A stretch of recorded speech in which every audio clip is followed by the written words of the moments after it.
A struggle over incriminating evidence rips apart downtown Los Angeles. According to eyewitnesses, several LAPD units have now arrived in the area. Stay with Sky 5 for more details.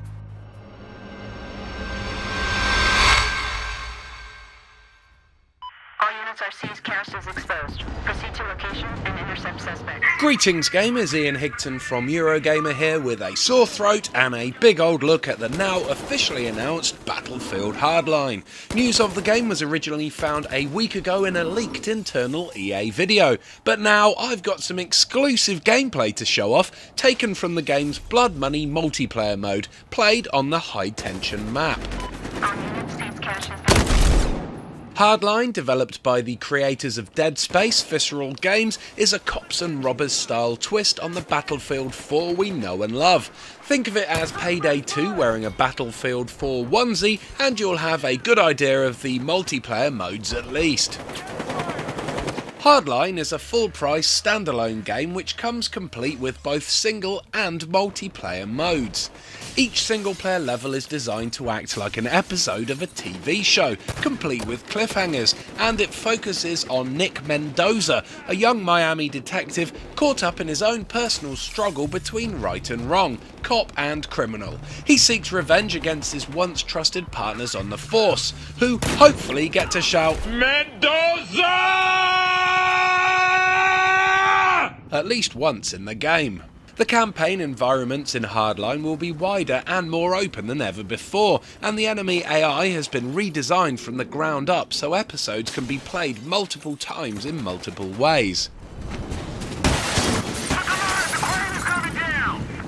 And the trademark Battlefield destruction is also included. Smaller things like grow labs, bank vaults or car dealerships can all be kablowied, and of course Levolution events which affect maps and gameplay will be returning. In the high tension multiplayer map, the Levolution event takes the form of a giant crane which can come crashing down, creating a big cloud of dust at ground level. The multiplayer modes, which support up to 64 players, have also been reinvented, with favourites like Rush and Conquest being replaced by Heist, Rescue, Hotwire and Blood Money. We've only had brief glimpses of Rescue mode and Hotwire mode so far. In Rescue mode, SWAT masterminds move in to save hostages captured during a robbery gone wrong, while in Hotwire mode, cops chase car thieves across huge open environments, which sounds rather exciting. The promisingly titled Heist simply tasks criminals with stealing one of 2 suitcases of money and taking them back to their extraction points. There's no sending one person in to retrieve a password while another guards hostages near a safe, while another creates a diversion for the heat. Instead, there's a lot of shooting, and then some more shooting. We get that it's a first-person shooter after all, but these so-called heists never extend beyond anything more interesting than alerts telling you the enemy has picked up the package, or that the enemy has dropped the package. This is hardly the sort of tactical thievery envisioned in The Dark Knight or Heat, which the developers cite as inspirations. It's 2014, but this cops and robbers scenario is significantly more undercooked than the likes of GTA 5, Payday and Monaco. The other mode, Blood Money, is only a slight variation on the heist setup. This mode places 3 stashes of cash in the city, while 2 teams are tasked with capturing as much loot as they can, then transporting it to their vault. The catch is that your vault can be stolen from too, and fallen foes leave their loot behind, ripe for the taking. It's a mad riff on Capture the Flag, but hardly revolutionary. In multiplayer, you can also use zip lines and grappling hooks on any map, any way you want, promising many new and inventive ways for me to hunt down those annoying camping snipers that I've built up a huge hatred for over the many years of playing FPSs. As for weapons, you can see a whole host of them being used in this gameplay, including sawed-off shotguns and automatic weapons.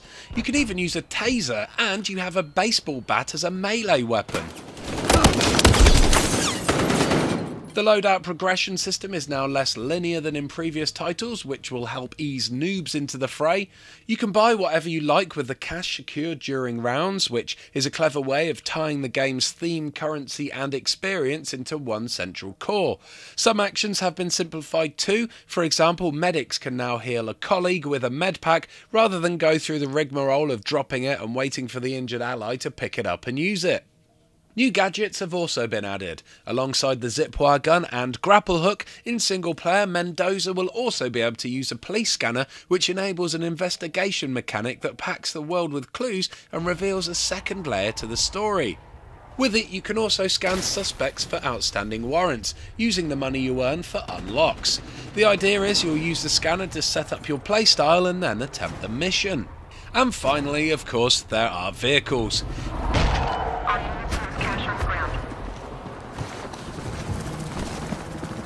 Vehicles mentioned so far include muscle cars, police cruisers, counter-attack trucks, boats, planes and armed choppers. We've also seen some motorcycles, like this one here that someone is trying to drive up some stairs. Vehicle gameplay is fast, fresh and intense, and yes, for some people it is still impossible to fly helicopters properly.